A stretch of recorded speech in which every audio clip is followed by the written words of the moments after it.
Good afternoon, everyone, and welcome to this tribute concert for Jack Petersen. Glad to have you join us here today, and we're thrilled to have wonderful musicians that are going to perform for you. That some of you traveled all around the country, all from across the country to be here today. I'll just tell you a little bit about my connection to Jack. I never studied with Jack, or he was never my teacher directly. I'm an alum of the program here at UNF, and I arrived in the late 90s. And so by this time, Jack had already retired and moved on. But prior to me coming here, for many years before I came here, I was aware of the program here at UNF. And I was aware of the things that were going on with Jack, also his other colleagues that were here, Dr. Prince at the time, Rich Madison, Bunky Green, Bruce Silva, and all the guys that were here from the time of the late 80s through the mid 90s. That period, there was a lot of really great things happening, and this program was being talked about all across the country. So I was very aware of this program, and that's what actually led me to come here eventually and end up here as a student. And now I'm speaking to you as the director of the school here. And so again, my connection is not quite as deep as some of these guys who are going to perform for you, because they were colleagues or they were students, but I was connected to them in some small way. I'd like to just recognize Lisa Kelly for putting on this concert.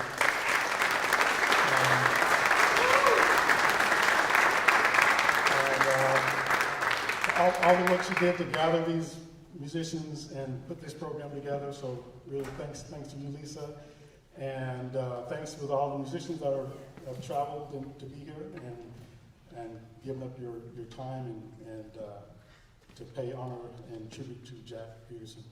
I'd like to also welcome Jack's son, Scott Petersen, to the stage to speak.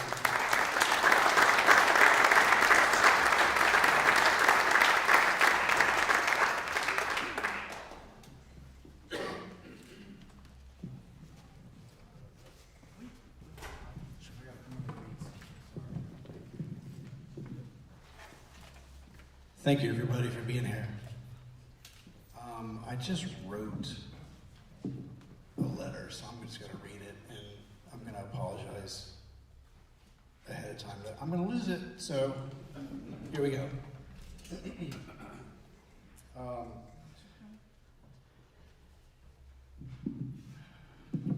Good afternoon, all, and thank you. Today we gather with heavy hearts.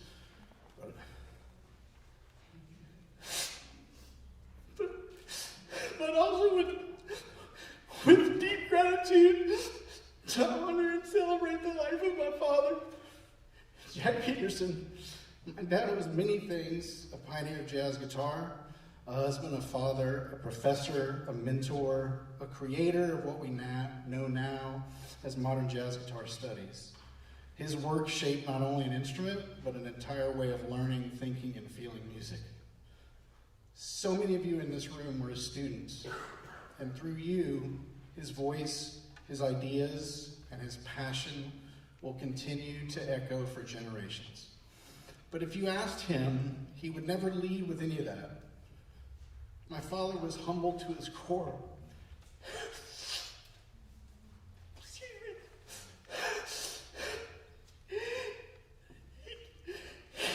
He truly disliked being called a legend, even though that's exactly what he was to so many.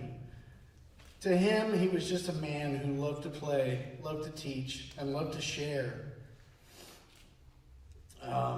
His gift with the world, and then come home to his family.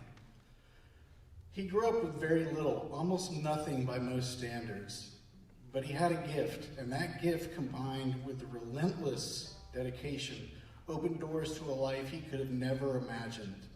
He traveled the world, he played with heart and soul, and he devoted himself completely to his students and to higher education. And he used to always say, I teach higher education, H-I-R-E. I want these kids to be able to make a living playing music. He didn't just teach music, he changed lives. And none of this would have been possible without my mother.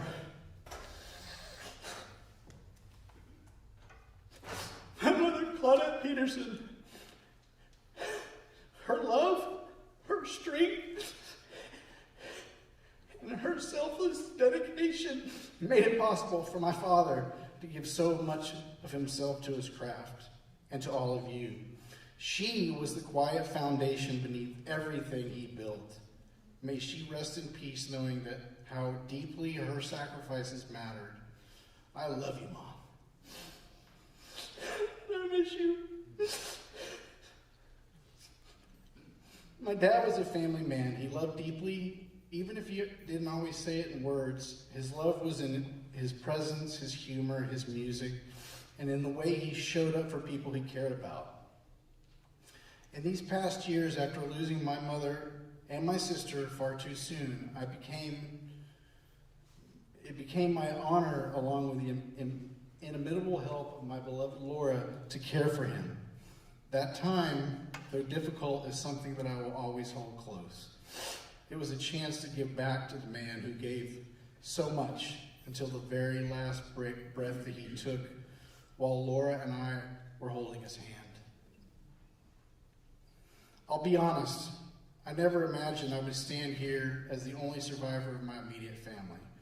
I never thought I would know what it would feel like to be an orphan. It's painful, it's scary, but standing here and looking out at all of you, I know something just as true, that I'm not alone.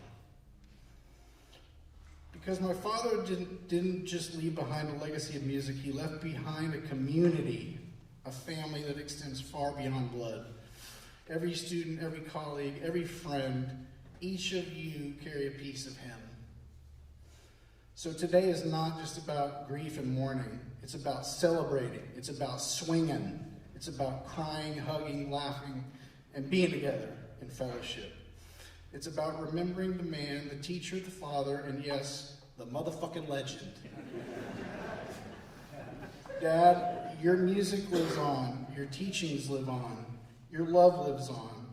I still have a package of Oreos of yours. He was a diabetic and he would have those for emergencies.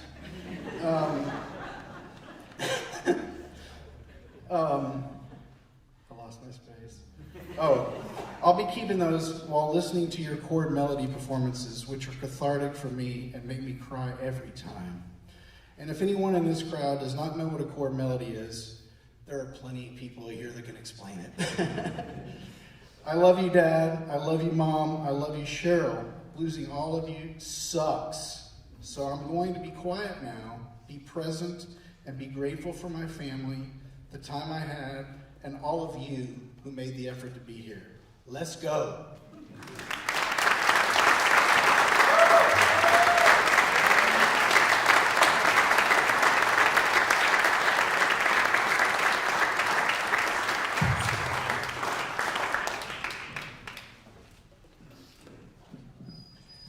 Hi, everybody. My name's Ken Calhoun, and we've had a group called Swing 456, and we play gypsy jazz. Well, in September of 2024, we had a gig scheduled for the end of the month, and when I reminded our guitar player, he said, well, I don't want to play anymore. Ooh, that was rough. Well, it just so happened that I was going to a memorial service at the Mudville Grill. And as I'm walking in, I run into Jack Petersen in the parking lot. I said, hey, Jack, how would you like to play with our with our Gypsy Jazz Band? He says, oh yeah, I know all those Django Reinhardt tunes. So we quickly put a show together, and Jack was brilliant. He wanted to do whatever we wanted him to do, not for us to adapt to him. He adapted to us. We ended up doing 4 shows with Jack over a period of a year.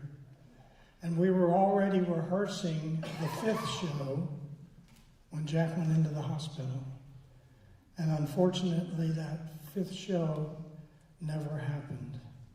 But we were so fortunate to spend time with our friend Jack Petersen. And he had I gotta tell you that a 2-hour rehearsal with Jack Petersen is 1 hour of intensely working on the music and 1 hour of swapping stories from his life, and ours too.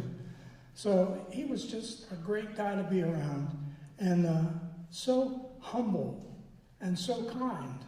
And I said one time, Jack, so many of these famous musicians were talented, but they were not nice people to be around. And Jack says, boy, I know it, and I played with every one of those SOBs. Anyway, we're going to play a couple of Django Reinhardt tunes and in memory of Jack. And the first one is a great Django tune, but it's also, everybody knows this tune, it's called Honeysuckle Rose. And the first time we played this tune with Jack, he said, if I had a nickel for every time I played this tune, I'd be a rich man. Anyway, here's Honeysuckle Rose.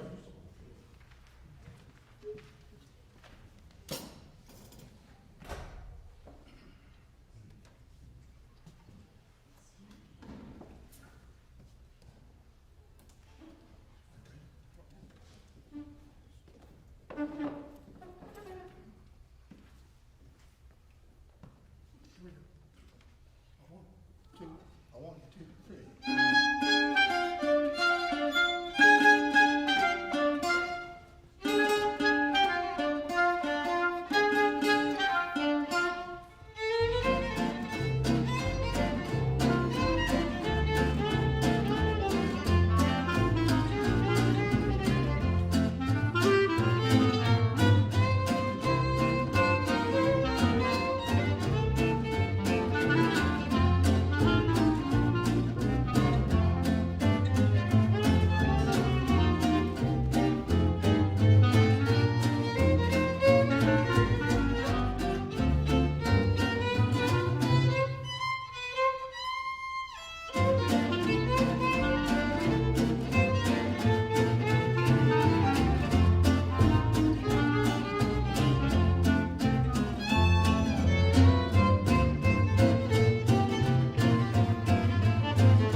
probably 60 years. I'm probably the one that knew him the least, and the last 2 years of my life I've been blessed. One of Jack's favorite Django Reinhardt songs was Manoir de mes rêves, which is Django's Castle. And it's one of my favorite also. And I just picture Jack enjoying his new castle in the sky.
In the tradition of Jack, is this thing on?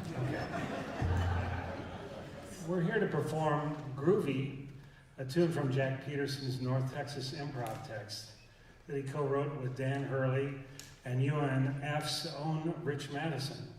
Jack's the reason we're all here tonight, literally. He started the guitar program at Berkeley in the 1960s, worked with us, with Bruce and me, at North Texas in the 1980s, and then came here to start the guitar program at UNF. I know you've heard of that place. Joining me on guitar is one of my heroes and a fellow Jack Petersen alum, Bruce Saunders. Bruce, let's hear it for Bruce.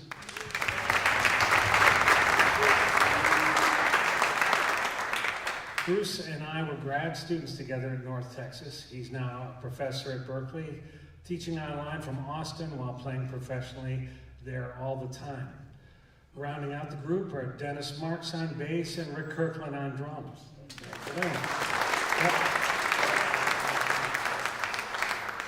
It's groovy with an EY, kind of like Liza with a Z. I mean, or Peterson with an EN.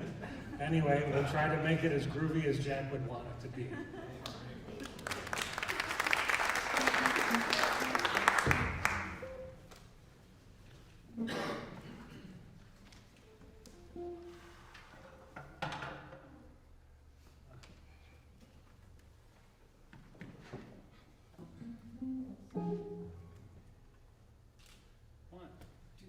One, two, three, four.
Good afternoon. It's such a great pleasure to be here today. And actually, Rick Peckham was one of my lab band directors when I went to North Texas.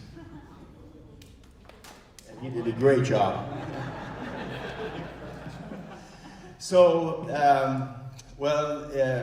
I think it's 4 colleges or universities are represented here today. And I'm going to represent the time when Jack and Rich were in Sweden and doing summer camps, because that's how I got my connection with North Texas. And it started the first year with Rich Madison doing a camp. He was there for that summer with his beautiful wife, Mickey, that's sitting here in the first row. How about a hand for Mickey Madison? And I think it was the second or third year he brought the faculty from North Texas, and that was Jim Riggs, and of course Jack and Rich, and also one more person from Berkeley was Phil Wilson. And those camps were just amazing, and we were several people at that camp. We decided right there, okay, when we graduate from high school, we're gonna go to North Texas. And that's exactly what we did. We were 3 of us came over, the first batch of Swedish students coming over, and later on that ended up being a exchange program with the university in Stockholm. So that's what Jack and Rich started there. And the excitement of being in those camps was just unbelievable. We didn't have that kind of jazz education in Sweden, and it was meeting these personalities and be able to talk to Jack and learn from Jack was just, was phenomenal. And for me, that was really cool because my dad was a guitar player, so I brought my dad out to the camps too, and I got to meet everybody. So there are so many people that would have loved to be here today, but of course we're all over the world because, Jack students, I like that higher education, I like that term. Jack has students all over the world, but there's one person that wanted to be here and sent a letter, and I'm gonna read this, and this is from Phil Wilson.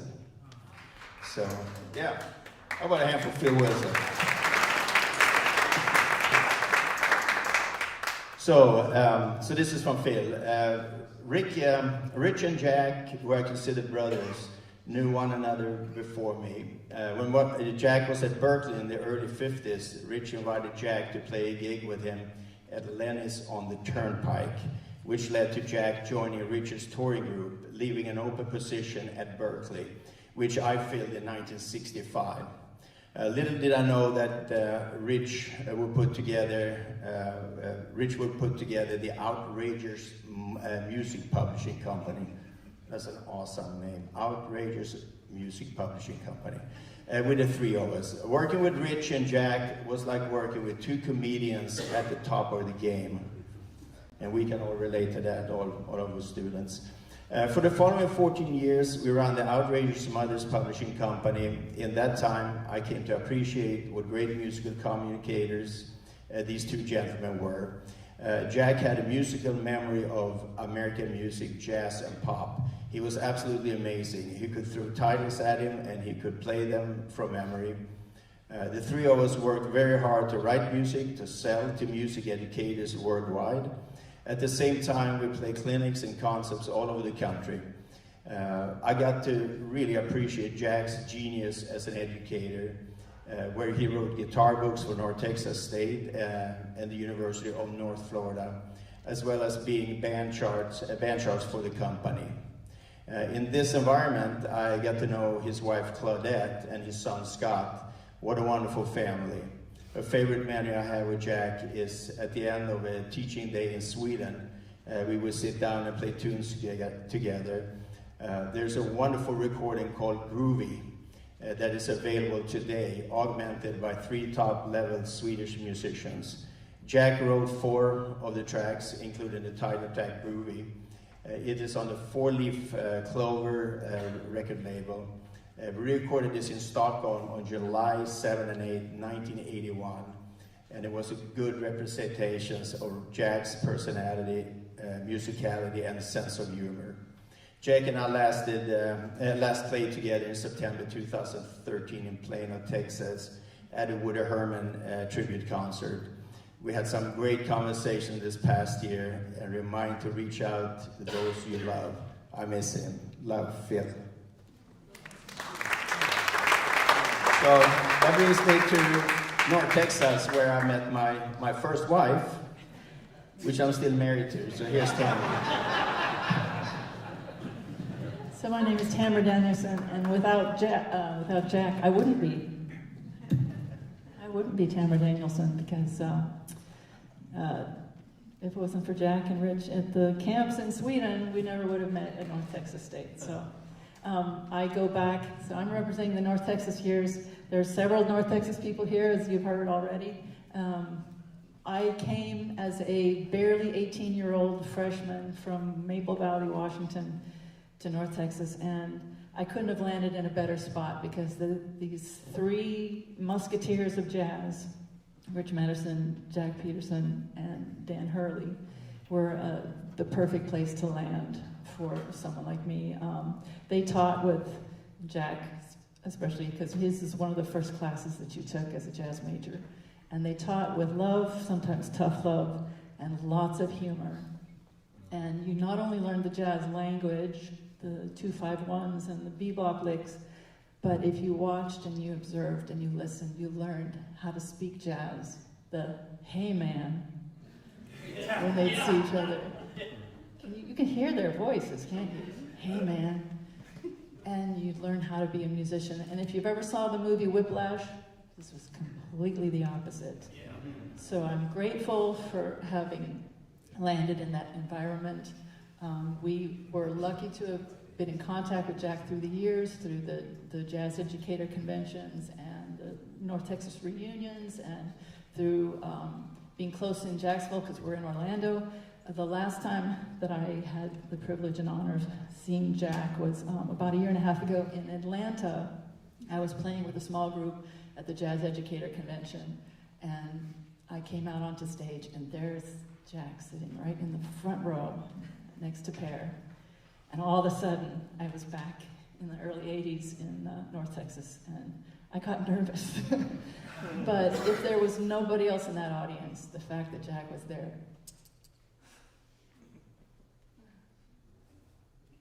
meant the world to me. And he couldn't have been more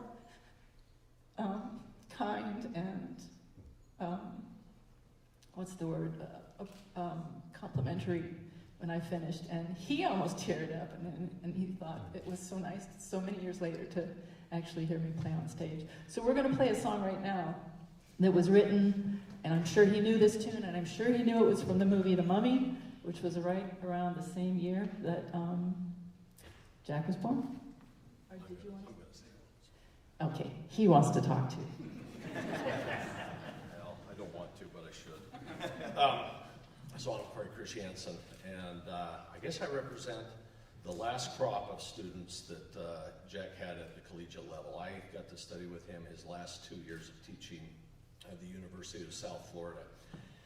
And it was just really serendipitous that I even found where Jack was, because nobody knew where he was teaching really after, like on a national level, after he left UNF. But I'm a second generation guitar player. My dad ran the guitar program at Utah State University, and I grew up in a pretty rural town, but I had a really cool, upbringing, because my dad was friends with a lot of great guitar players, one of which was Johnny Smith. And if there's any guitar players out there, Johnny Smith is quite the legend. And he had moved from New York to Colorado Springs because he loved the mountains, and he wanted to hunt, and he wanted to fish, and he flew single-engine planes, and he was friends with my dad. And so about every other year, Johnny would come up to Logan, where we lived, and he'd spend a week hanging out with my dad. And I was lucky enough to hang out with Johnny. And I was a young guitarist at the time, and Johnny kept telling me and my dad, he said, "Hey, whatever you do, just go study where Jack Petersen is. That's the guy." And it was awesome for me. You know, to have that experience with Johnny, but even probably more awesome for me to, you know, have met Jack and found where he was teaching, and I got to spend the time with him. And Jack, I kind of debated telling this or not, but it's just so Jack that you have to hear it. We'd get done with a lesson, and if I did good, he would say to me, "Stick with me, kid, I'll have you farting through silk."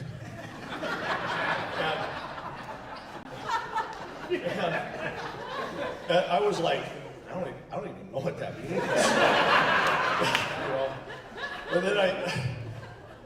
But then I started thinking about it, and I'm like, he's saying that, like, if you stick with me, you'll be wearing silk. If you're wearing silk, you're probably doing okay. And I don't know if everybody back there is, farting through silk or not, but there's a nice representation of some very successful people because of Jack. So thank you, Jack.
Good afternoon, everybody. My name is Tom Dietz, and I am one of the first 4 graduates of the UNF undergraduate program in 1991.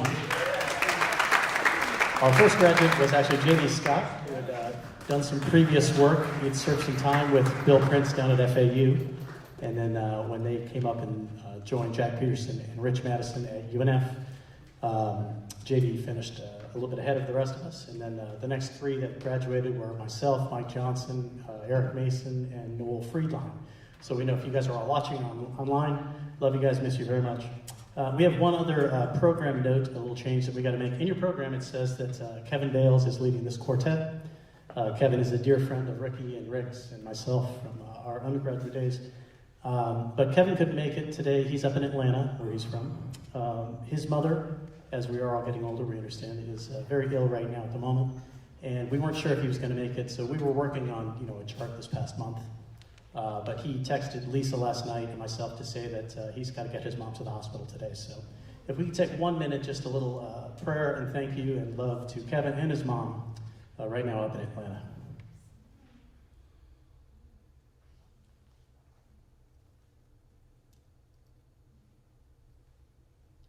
Thank you. And now for my funny Jack Petersen story. It's a segue. I think it was the 3rd year of the program, my 3rd year, Ricky's 3rd year, was around fall of 1989. And Rich Madison was teaching Jazz Improv 1 and 2. Bill Prince was teaching Jazz Improv 1 and 2. And Jack was teaching Improv 3. So this was probably the first year that we did Improv 3. It was the 3rd year of the program. And it was a small class. We had a rhythm section that was the guys in the first band, which was then called the 1:30 band, and the 3 o'clock band were our 2 bands. Now you've got JE 1, 2, and 3. So we had Kevin Bales, who would be here today, on piano, and Ricky Ravello on the bass, Pete Miles on the drums, my old roommate Carl Wiseman on the guitar, one of Jack's students.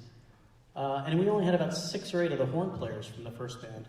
That was Marcus Printup, myself, Scott Rademacher, Bill Hoschel, Alex Kittle, Gary Anstey, some just great legendary Florida and around the country names.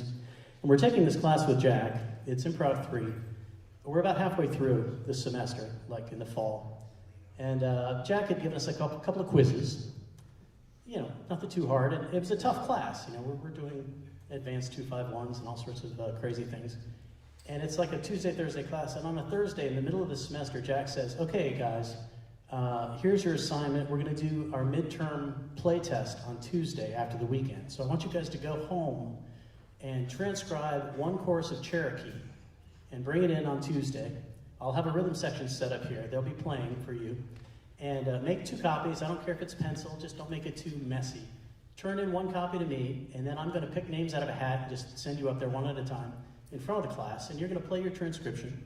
I'm going to give you a grade, and then we're going to take a break. Then you're going to play another chorus, and I want to hear your own improvisation using something that you learned from the transcription. I don't care if you copy something exactly, but just kind of like work it into your solo. And everybody's like, okay, great. And he's like, all right, I'll see you on Tuesday. He leaves. So that weekend, we're calling each other. I'm calling Marcus Printup. I'm calling Kevin Bales, saying, hey, what tune are you doing? I don't want to do the same tune. Let's figure it out. So we all get excited. We do our little transcriptions. We come in on Tuesday. Jack has us turn them all in. We write our names on a piece of paper. He throws them in a box. He pulls out the first name, and he says, Bill Hoschel, you're up. Bill Hoschel was an excellent tenor player. So Bill goes up. He puts his music on the chart, on the stand. He's getting ready to play. And just before he starts, Jack leans over to the rhythm section, which is Kevin and Ricky and Pete and Carl. And he says, boys, number 6. I'm like, what? We're all looking at each other. What does that mean? And they're all snickering and laughing. We're like, what's going on? So they start. Well, first, actually, they let Bill play. And Bill plays his transcription. And he gets done, and Jack says, all right, Bill, that was very nice. That was a Clifford Brown transcription. I know it very well. You did very well, about a B+. A little trouble in the bridge, but Clifford was a monster, and he played some tough stuff. So I'll give you a B+, very nice. And then he said, go ahead and play your second chorus, number 6. What does that mean? So Bill counts it off. 1, 2, 3, 4. What number 6 meant was he told the rhythm section he had given them all Cherokee in 12 keys. A lead sheet, in all 12 chromatic keys. Number 6 meant take it up 6 half steps. So it was an E concert now instead of B flat concert, which made it F sharp for Bill, poor Bill. And he didn't tell anybody that he was going to do this. So Bill counts it up, 1, 2, 1, 2, 3, 4, starts playing in B flat, rhythm section's playing in E, and Bill's eyes go wide, like 2 bars in, like, why is everything I'm playing sound terrible? And, oh my God, what key are they in? And the rest of us are looking at each other feeling horrible, like, oh God, what's going on? So the entire A section goes by, Bill is lost. He just, it wasn't fair. He gets through the second A section, he's struggling, he's starting and stopping and starting and stopping, trying to hear what key are they in.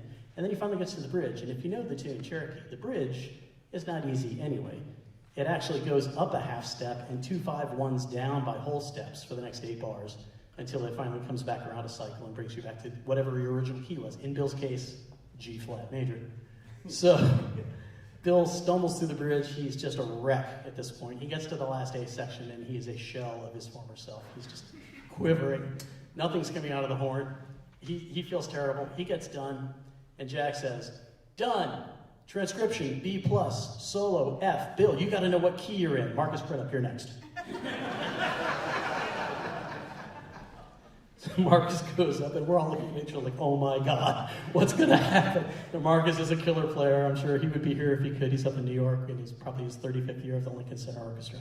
Marcus did a great job, got an A in his transcription, probably got a C hanging by his ears to figure out what key he was in. And every one of us, the rest of us, the other 7 or 8 of us went up there, and we got A's or B's on our transcriptions, and C's, D's, or F's on our ear test that we didn't know was coming.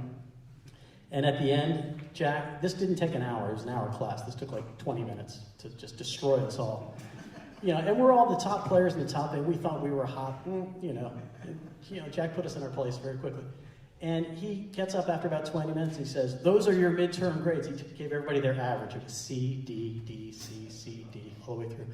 And we're annoyed because we're good players. We get straight A's, and now Jack has just wrecked our GPA with a mean, nasty trick. So I remember clearly about 8 of us blocked the door and wouldn't let Jack out the door as he's trying to leave, right, to go to lunch.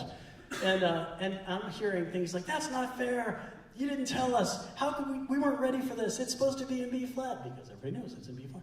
And Jack just gets that West Texas, just that scowl on his face. I called it the perma scowl. Even when he was in his sweet mood, it was like this. And he just looks at everybody. He goes, not fair? You're going to let a key stop you? Get out of my way. And he pushes through all of us. And I'm in the back, like by the door. I'm like the last person seeing him go past me. And I swear, with the scowl on his face, he had this big smile on his face as he went out the door. And he probably went and had lunch with Rich and Bill and just laughed about it the whole time. So that was for you, Jack. Love you, buddy. We're going to do, there's one of the program note, we were going to do a tune called Maybe Next Time, which is a Jack Petersen tune from the Jazz for Improv series that he and Jack and Rich and Dan Hurley did back in North Texas that we used in our Improv 1, 2, and 3. But Kevin was writing a chart for that. And then we switched things up at the last minute. So we're going to do a different Jack Petersen contrafact on the Rhythm Changes tune, but it's in E flat, and this is called Cupcake.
Thank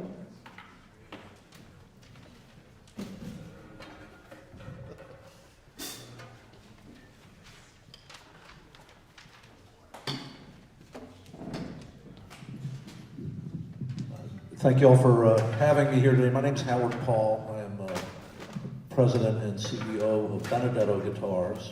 And, thank you.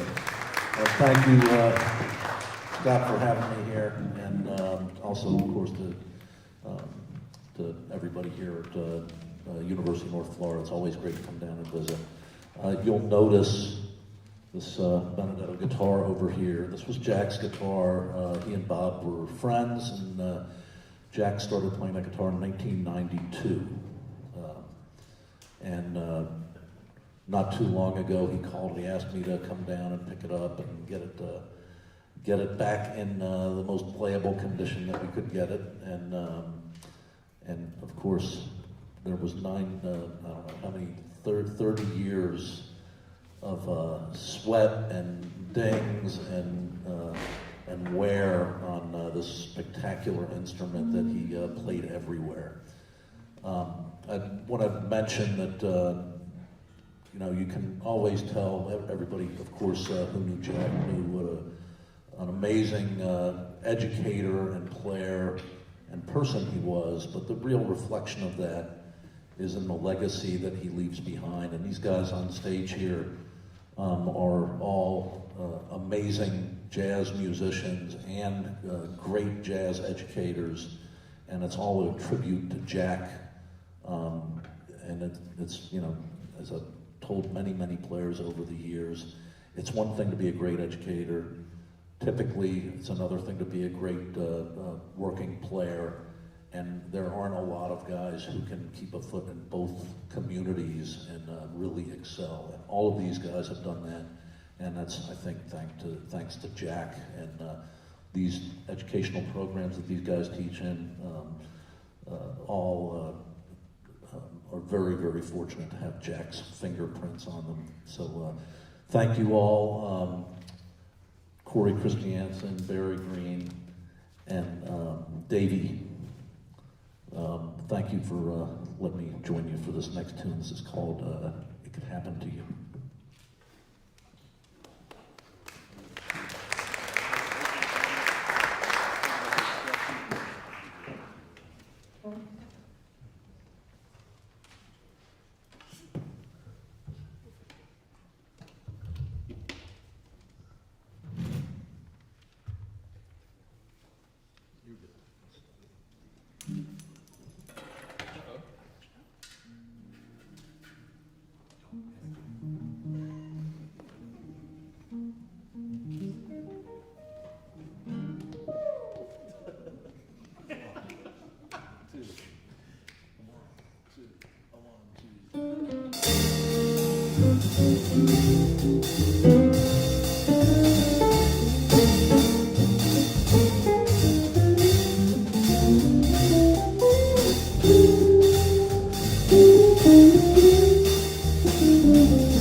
Thank you.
I think we have about a 10-minute intermission. Bruce got so caught up in listening that he forgot to go up there and speak, so he's going to go. Oh, I couldn't help it. All right.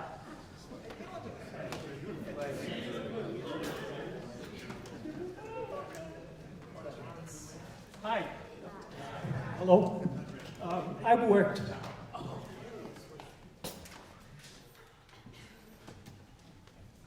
Believe it or not, I've practiced this over and over.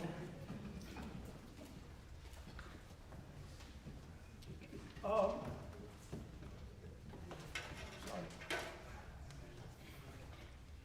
I was honored to have worked with Jack as a member of the UNF jazz faculty.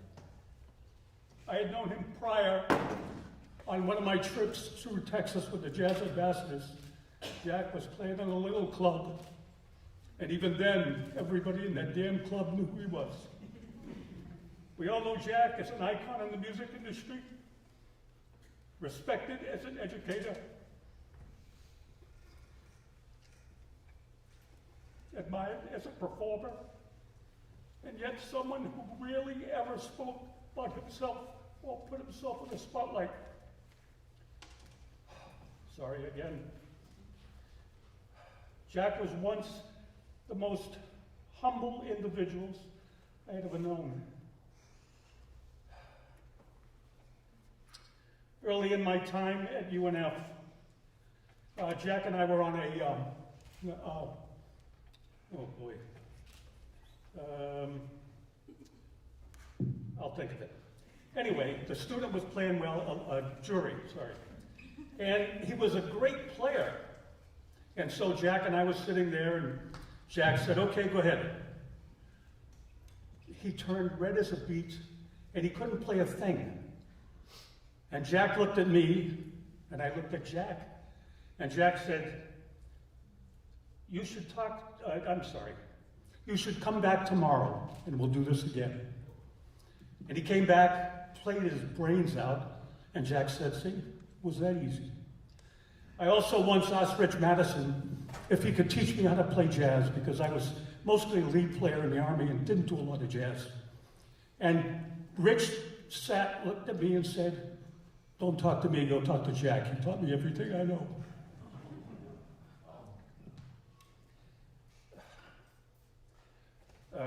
Probably the greatest story of Jack is we were playing a wedding out in a beautiful country club. Jack had just gone to Target, bought himself a brand new bench, and came in carrying the bench and his guitar, and he had already put his amp down, and he put this bench down and said, I just bought this at Target. It's the right size, and it was cheap as hell. Okay, fine. So the bride and groom came in, the wedding party came in, Jack already had his guitar around his neck, put the stool down, I was talking to the bride, and all of a sudden we heard this boom!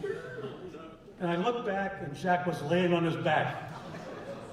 We ran over, I said, Jack, are you okay? And he looked up at me with a smile and said, I am, and my guitar never hit the ground.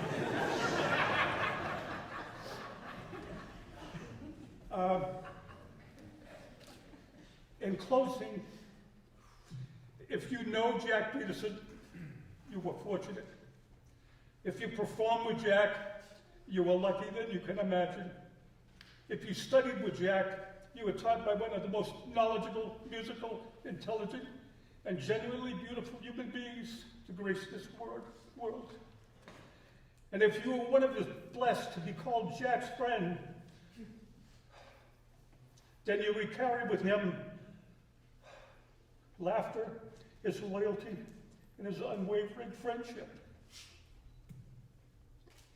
Jack, until we meet again, God bless you, my friend. You were deeply loved, and you will be deeply missed. Thank you very much.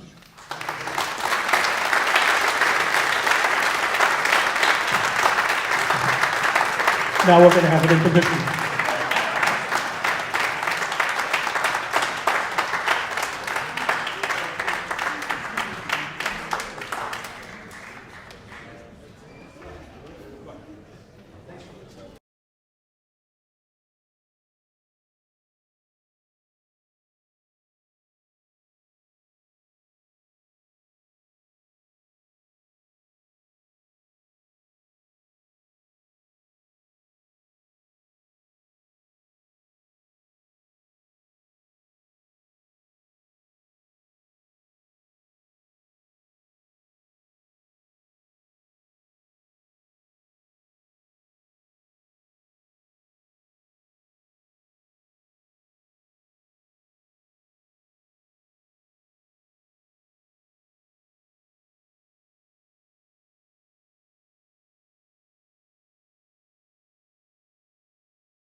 Who turns off an amp?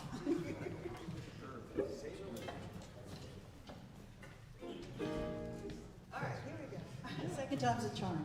1, 2, 1, 2, 3, 4.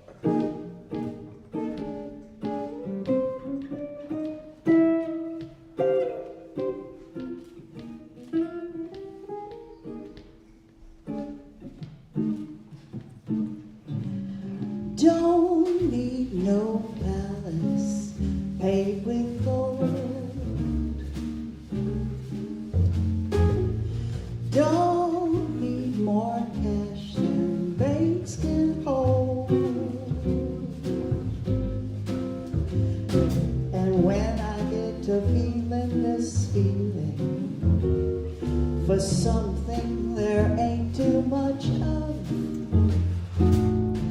my sweet little darling gives me love. He gives me so much love.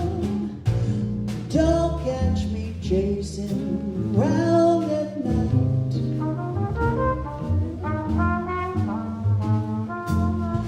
I'm not impressed by glamorous sights.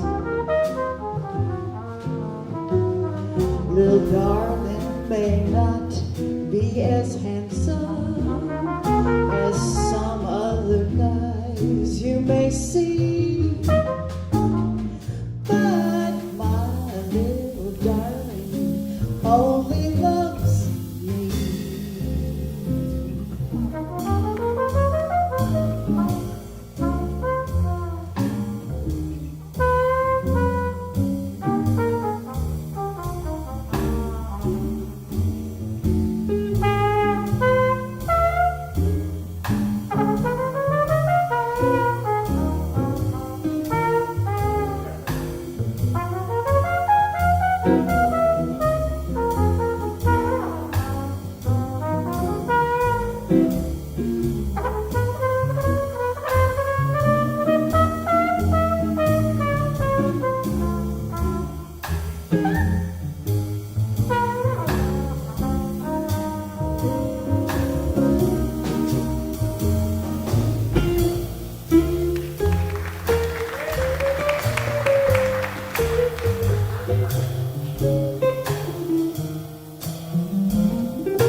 My man's in love with me. Something tells me constantly I've never been chased by lots of other guys or where no beauty grows.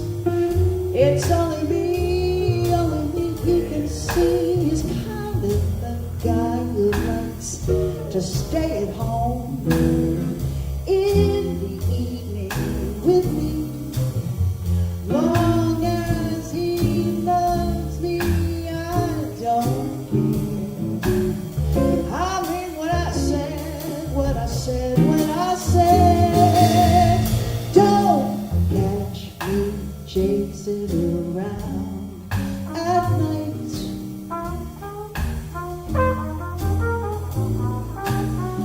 I'm not impressed by glamorous sights. Little darling may not be as handsome for some other guys you can see,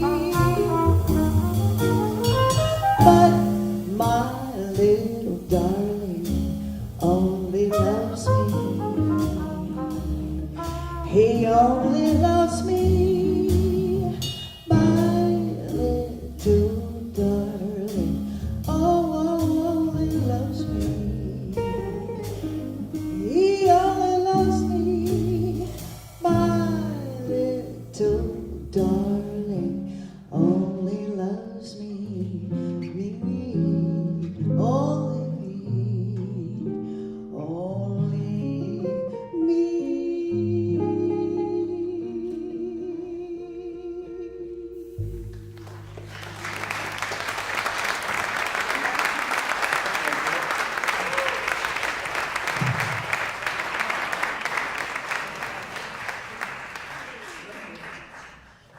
Thank you, everybody. See, I'm trying to check two. Is that better? Yeah. I represent the vocal side of Jack Petersen. He had a vocal combo here at UNF, and no doubt other places too. He always told us that we were his favorite combo. I bet that's what he told every combo. But we took it, and so I represent all of the chirps out there that enjoyed having vocal combo with Jack Petersen here at UNF. And I was one of those more mature students. I was raising 3 kids who were all in the UNF nursery while I was going to school and gigging at night. And Jack was such a mentor, such a friend, and a wonderful, wonderful teacher. And by day, I was his student. At night, we were gigging. And he actually played at a place called Juice and Java with me for some years.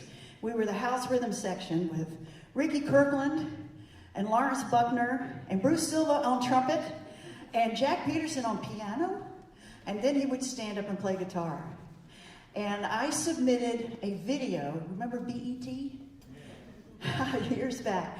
This was the BET time. And I submitted a recording or video of us playing and submitted it to BET. And one night I turned BET on, and guess what I was seeing? Jack Petersen at the piano and then at the guitar, and that video for many, many, many years. And I don't know how long it played. I don't know if BET is still around anymore, but Jack Petersen was there, and so were we. We were the house group. And at UNF, this was during my undergrad, around 1999-2000 when I graduated. We went on a Larry Elgard gig. Bruce Silva was on that gig, and I was on that gig, and maybe Bill Prince. And it was a big band gig on the SS Norway. We came back, and 4 days later, Jack moved, and his lovely bride moved down south, and they were retiring. And we went down there and visited them later.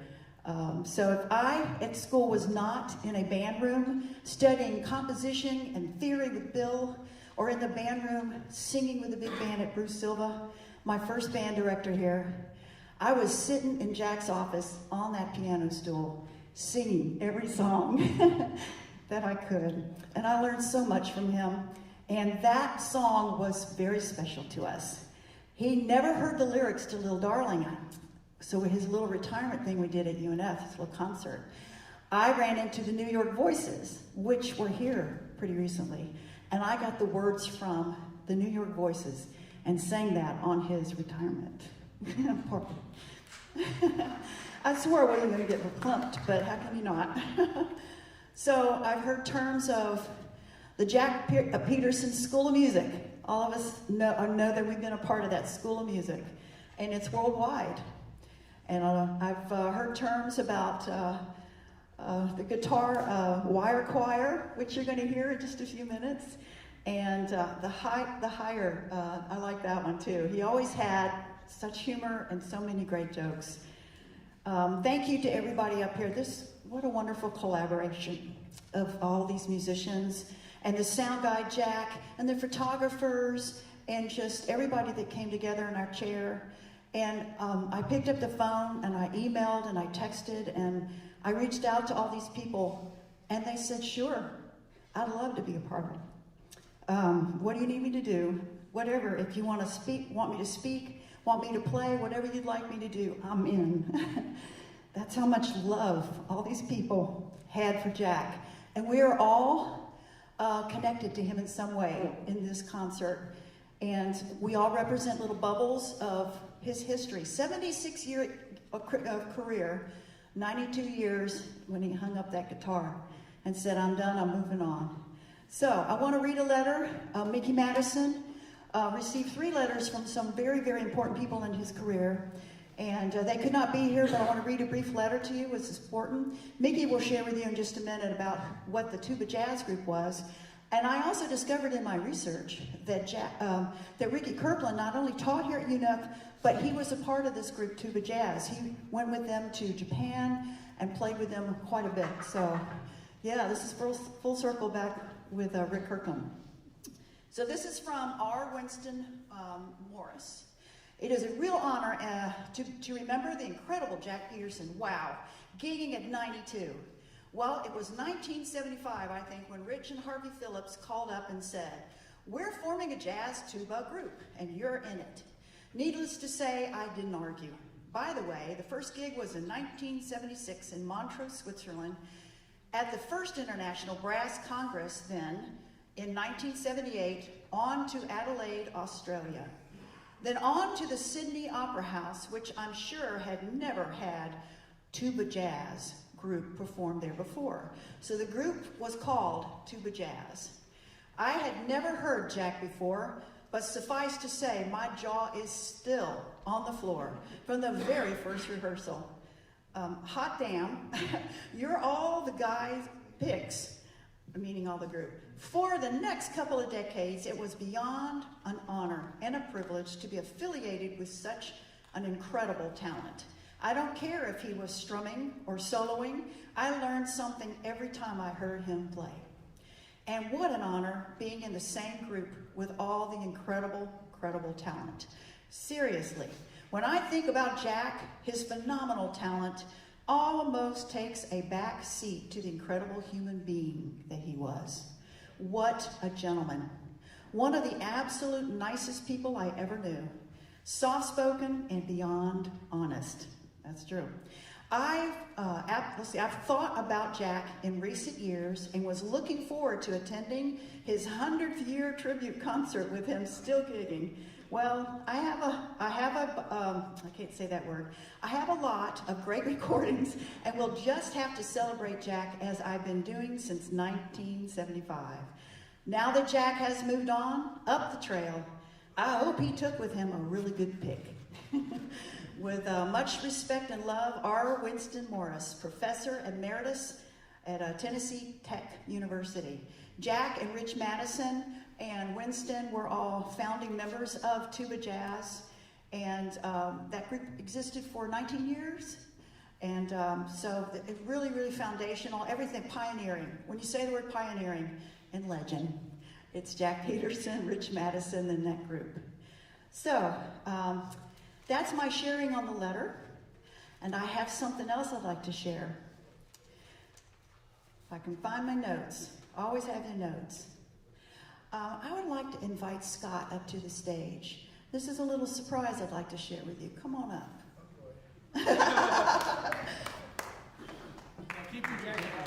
Come this way, Scott. It'll take too long on that.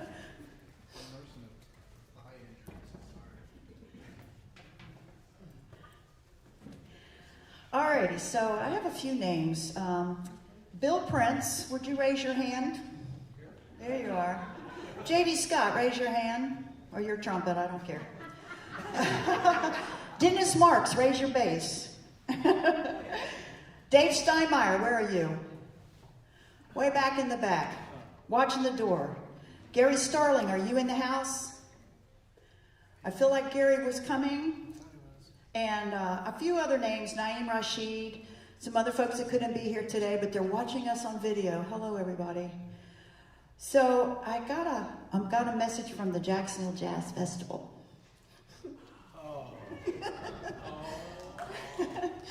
And this, I've been dreaming for this moment on this show, if it couldn't get any better. All of you that heard about this voted from near and far to have Jack join Rich Madison in the Jacksonville Jazz Festival Hall of Fame. and he won.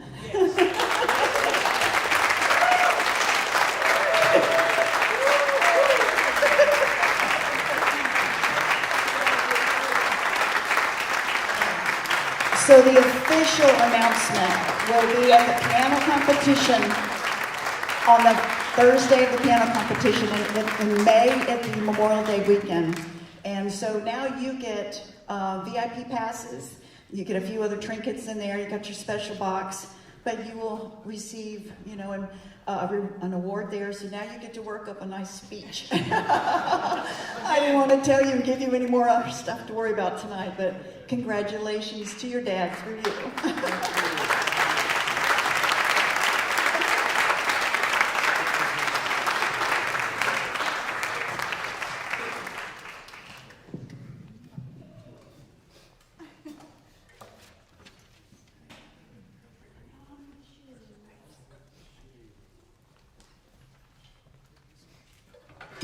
Well, I can't top that.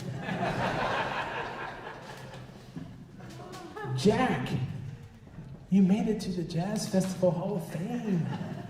You're a legend. No, I'm not. I'm not a legend.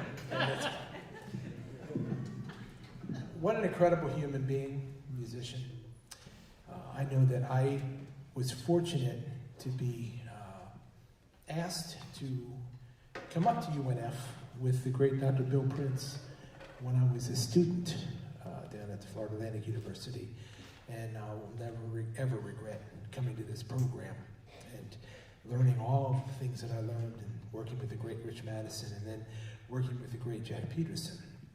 And we had some tremendous, tremendous times, as Tom Dietz was telling you, in the band, and Doug Matthews and Rick Ravillo and gentleman back there on drums was teaching our combo. I got a B. Because I forgot to show up to a couple combo rehearsals, and he I'm serious, never happened after that, I'm telling you. But Jack, it was always amazing with Jack, because it was a lot of fun, it was a lot of work, it was a lot of sometimes pressure, because he was holding you to the fire, and he would, we do different things in improv or whatever, and he asked me a question, he's firing out one-liner questions about jazz. He goes, all right, what's an E flat minor 7? There's an E, and I'm looking at him like, E, it's like, because he's sitting there like this looking at you, and it's like, I have no idea, let me play it for you. It was fun, it was a tremendous, tremendous time, but there's a couple of things with Jack, and with Rich, that happened. One of them was we had a River City Rhythm Kings Dixieland band together in a student group, and we had won the Southern Comfort for college kids. It was great. The Southern Comfort competition, and we christened it with bottles of Southern. Anyway, but we were trying to work up something funny, so we did. So we called Rich in. Rich, come on in, and we said, get Jack, because this is really gonna get Jack. So he comes in, and we did a 4-bar banjo intro, and went right into Giant Steps as a 2-beat Dixieland thing. Well, for 5 minutes, they just laughed. Jack fell on the floor. We're in an old choir room, it seemed like. He sat down and belly laughed forever. Rich did, and it was amazing to watch that. He just had so much fun.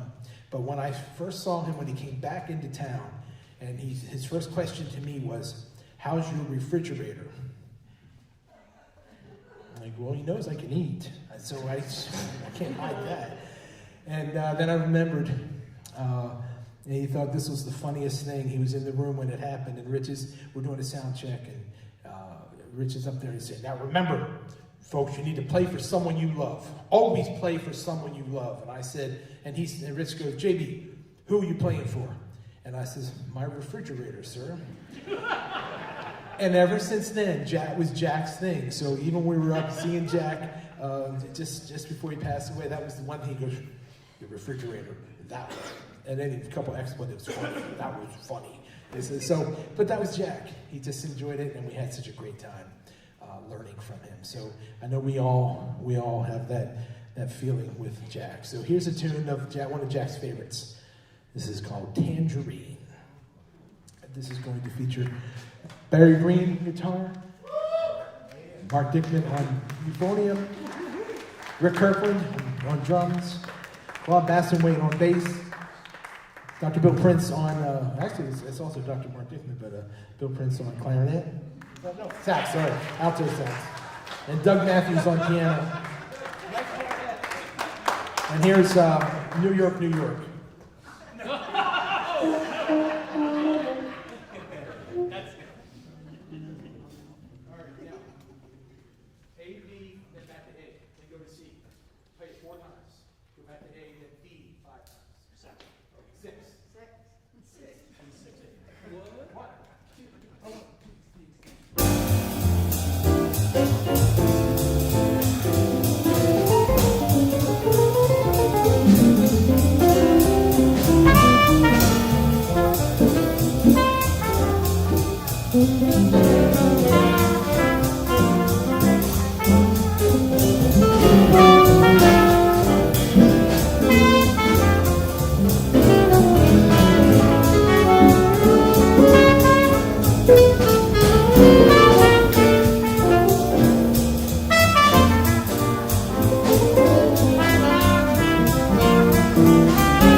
It's a pleasure to be here this afternoon, that's for sure.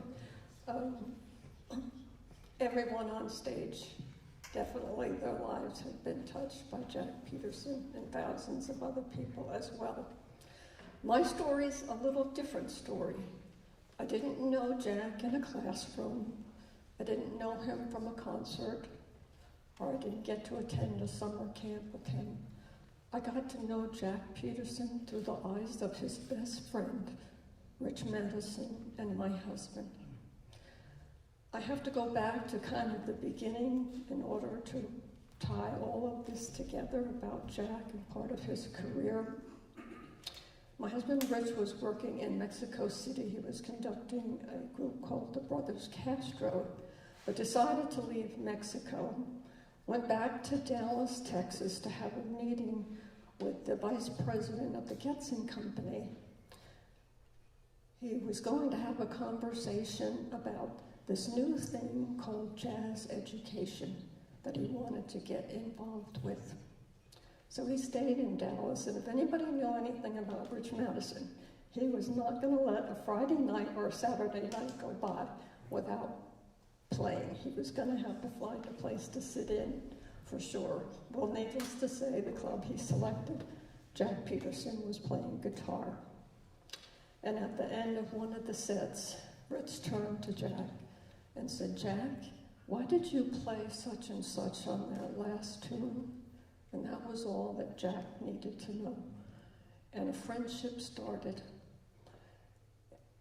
A friendship that lasted a lifetime, and one that I believe today continues.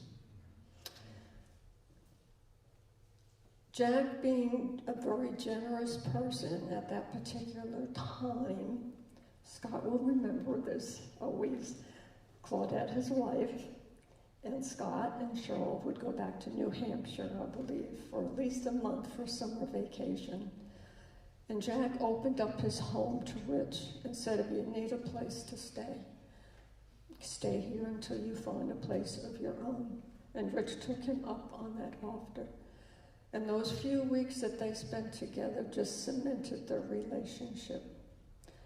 And their friendship grew, and their playing career began to grow together.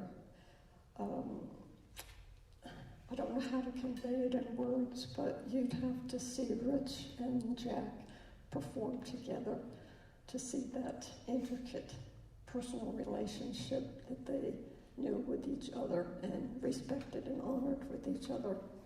So as time went on and Rich's career began to grow and develop, he had opportunities to put together different groups. And needless to say, if he had the opportunity to select the guitar player, it was going to be Jack Petersen. There was no question about that whatsoever. And so one of the first jobs he hired him for was at the national stage band camps that they did all over the country. And as Rich's career began to grow a little bit more, and he had an opportunity to join the faculty at North Texas, he went in, he was hired to teach a class on jazz improvisation. And that first day on campus, Rich walked into a classroom and was met by 100 students. Immediately, Rich went to the dean and said, "There's no way I can teach jazz improvisation to this many people at one time. Can I break it down to small groups?" And of course, the dean was very receptive of that and reminded Rich, "But I can't increase your salary." And like Rich and Jack, that didn't matter. The students came first. That was the most important part of anything. And he knew at that time that there was going to be an opportunity that was going to open up, and that there would be a position that he would recommend Jack Petersen for. Jack already was established as a well-known player and performer and educator. Well, they became so tight at North Texas, I mean, they even had to have their offices next to each other. And every lunch hour, they would meet and they would talk. And they'd talk about, "I tried this in class, and it didn't work. I tried this in class. It worked really well. I'm really concerned about this student and that student. Or boy, this student is growing exceptional, and they would be so proud. And so out of that relationship or whatever at North Texas, they put together and they wrote the Art of Jazz Improvisation was brought about by Jack Petersen, Dan Hurley, and Rich Madison, and that came out of that combo group. And as things went on, I ended up being an employee for Jack for a while because they had a music publishing company. I got to run off all the charts. And I can't tell you how many times I had to run the chart, big band chart of Groovy. And another one that he loved, it was good with him, was Hey Man. But you talk about interesting board meetings between Jack Petersen, Phil Wilson, and Rich Madison. They were more fun than they were work, really, or whatever. But integrated in between all of that was going on, or whatever, was the summer camps. They loved working at the summer camps together, whether it was in Sweden or Telluride, Colorado, or even the Clark Terry camps. They would work with them together. So once again, it just was, how can I put it? Just things just worked out just great. And anytime that Rich would call Jack and say, I've got a job, Jack. And Jack's answer was always the same, what and when, because he wasn't going to miss out on it, that's for sure. And then Rich ended up doing some work with Harvey Phillips and began to put together the Madison Phillips Tuba Jazz Concert, which I'm sure some people in here know nothing about. It was 3 tubas and 3 euphoniums in a jazz rhythm section. Well, the first person hired was not a tuba player or a euphonium player. The first person was Jack Petersen. Rich wanted that solid thing in his rhythm section. Plus, it was an opportunity to play with Jack, and that was going to be the total essence of everything. Jack, being a tremendous writer, began to write charts for this unique group. Needless to say, there weren't any arrangements whatsoever. You have to realize how tight this group was in running off music for the group. It wasn't written. This is the first tuba player. This is the second tuba player. This is the third tuba player. All the music was written. This is Harvey. This is Dan. This is Winston. And on euphonium, this is Rich. This is Ashley. This is Buddy Baker. And of course, anytime Rich wrote an arrangement for the tuba jazz group, the guitar part was just marked Jack. And it was a very, very unique. Claudette and I had the privilege of joining the guys and just watching them teach and rehearse and play at the summer camps and over in Japan and stuff like that. It truly was a wonderful life. And traveling on the road with Jack and Claudette was usually the highlight of our summers, that's for sure, right? So now, as time went on and the opportunity came up for Rich to come and build the jazz program here at the University of North Florida, he just couldn't pass that up. And if it had been possible, Rich would have had Jack on the campus the very first day. But he knew that Jack had a couple of years left at North Texas in order to get his retirement. And Rich said, Jack, I'll wait for you, but I've got you after those 2 years. And needless to say, Jack came very willingly, that's for sure. I don't know how to put in words the relationship that they had. It was just an honor for me to sit at the table and listen to Jack and Rich talk about the tunes that they wanted to perform together or where the next possible job might be. It was a relationship that a lot of people don't have personally, but to have it that way musically as well. They were like brothers, but they were closer than brothers. They were musical partners, that's for sure. And I have to say that when Rich passed, no matter when I saw Jack, he'd have tears in his eyes, and I'd have tears in my eyes. And I knew what Jack was thinking, and he knew what I was thinking. He was missing his best friend that he had, and I was missing watching that relationship grow.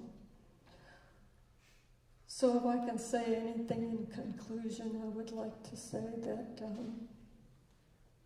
I thank God for the beautiful talent that he gave Jack Petersen. I thank Jack for all his hard work and dedication. I thank him for all the students and the people that he touched through his life. A lot of words have been used to explain Jack Petersen, and mine might be the simplest. He was just a true and loyal friend, not only to Rich, but also to me. And I thank God for all of you people for coming and recognizing and honoring the wonderful person that Jack Petersen was. And thank you.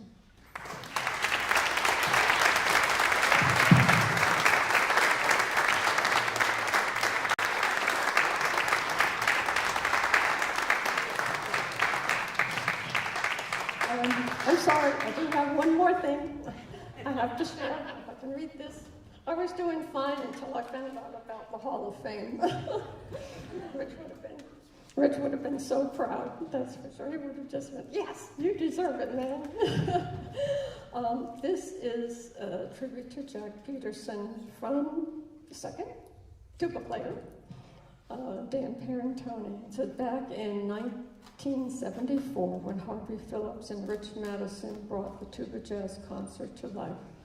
I felt incredibly privileged to be part of that group. My love for jazz was already deep. Piano lessons started at 6, and my father was a seasoned jazz trombonist. This was a hand-selected ensemble, and the rhythm section was top-notch. I'll never forget that first rehearsal when a guitarist named Jack Petersen blew me away with his playing. The way he and Rich traded solos was purely magic. Jack was also well loved by our friends at North Texas State. They considered him one of the best guitarists in the country, and they were absolutely right. Beyond his talent, Jack was an extraordinary person, thoughtful, kind, and always uplifting. I learned so much by being around him. He had a long, brilliant career, and he kept playing with passion until the end. Jack, you'll always be remembered, and I'm forever grateful. God bless you, Jack. With love, Dan Perrintone, retired professor, University of Illinois School of Music. And thank you again.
We have one more song left. And how about some love for all these folks that came so far and near? And the common thread was Jack Petersen. We were here to celebrate his life. And outside of the 20 years in Arizona, and they had a previous celebration over there, this was pre and post Arizona, 76 years of music history. And thank you for coming in to celebrate this with us. This was like a family thing. And you were so welcome to come in and celebrate this. And all those folks who are watching on the internet, on streaming, this will be on YouTube as well. And there's back on the doors on the back, there's a QR code that you can click on the way out and check that out and see it again and again and again and enjoy it. And we want to say thank you to Chris and to Kevin, who were supposed to be here with us and they could not, but they were with us in music. And I'm so honored. All of these people jumped the moment they were called, and just so much love. So unbelievable. So one more time.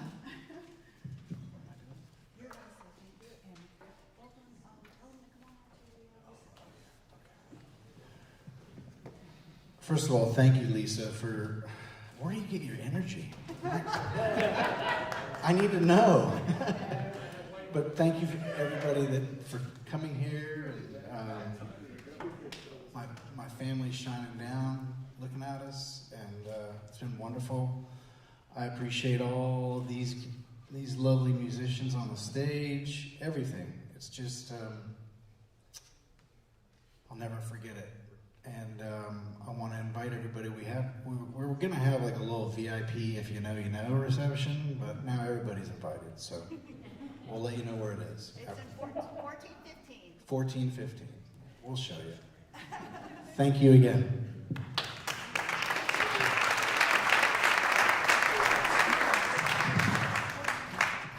$14.15 is go out the door, hang a left, go to the elevator, go farther. Go through the door, go down the long hallway, and there'll be a sign-in book there, and it'll be in the band room. How appropriate. And so the last piece is our current, now newly retired guitar instructor that followed Jack Petersen and the future of Jack Petersen, because he was one of the last final students to hang with him and be mentored by Jack. And so Nate and Barry Green with the E are going to do one last song. Thank you again for joining us.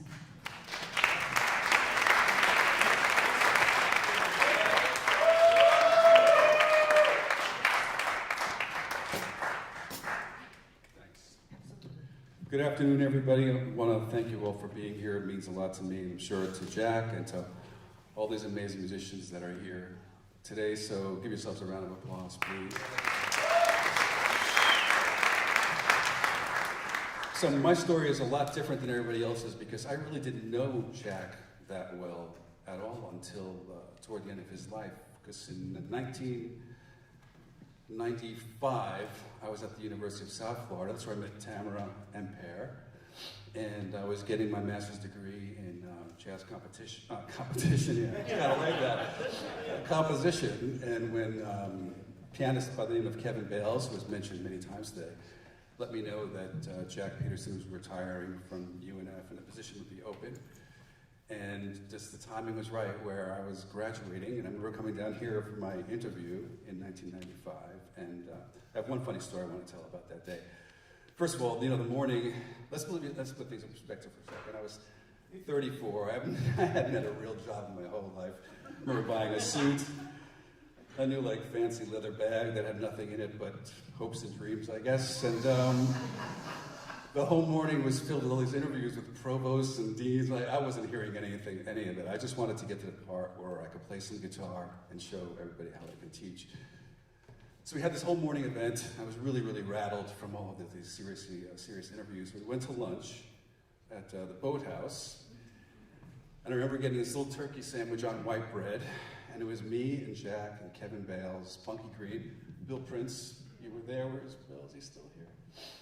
Bill Prince was there, and Bill Brown, vocal teacher back then, and we're just having lunch, and I see Jack Petersen just start scribbling stuff on a napkin at the table, and I thought, I know this is not going to be good for me right now, you know. So sure enough, he slides a napkin toward me, and he said, so if a student came over to you with these chord symbols, what would you tell them the chord relationships were? I know some of this might be over your heads as far as jazz theory, but they're really tricky, and they're real cryptic the way he did it. Is that you, Bill?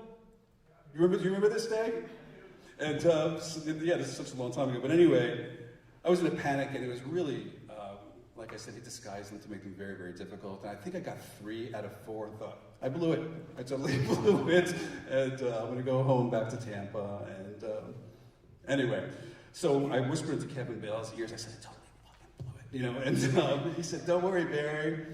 The guy before you, I think, only got 2 out of 4, so you're going to be okay. And would you know it, I ended up getting the job here to spend the next 30 years of my life. And yeah, fast forward, like Lisa said, I retired this past Friday. I handed in my key on Friday. As a matter of fact, I wanted to get some amplifiers out of my office, and they wouldn't let me in. This really happened today. I had to call the cops, the university campus cops, and they said, we can't let you in your office. Like, anyway, so here we are 30 years later, and look at this young man, is by the name of Nate Harrison, who's an extraordinarily great guitar player.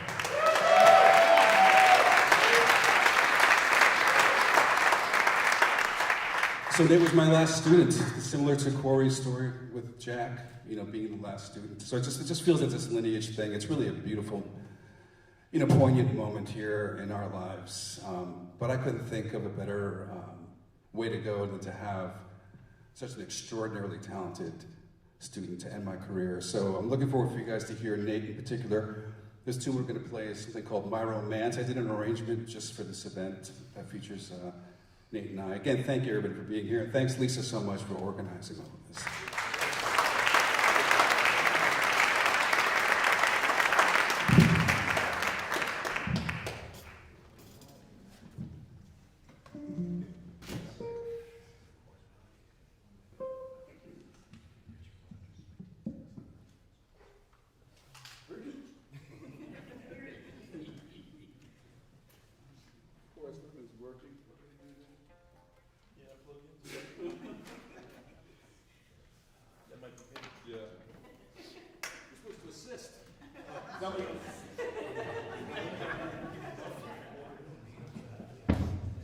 Rating is still open, I can still think.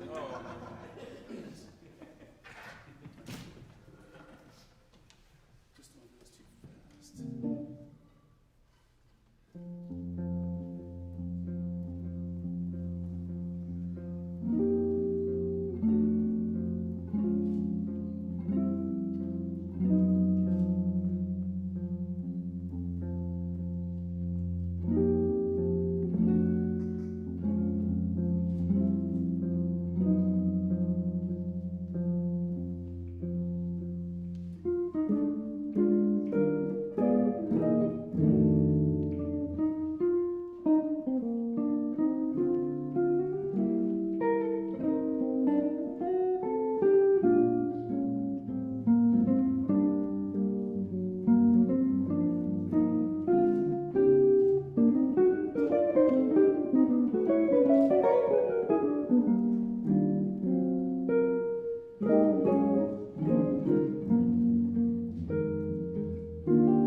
Thank you, everybody, again. Thank you so much. And thank you to the students.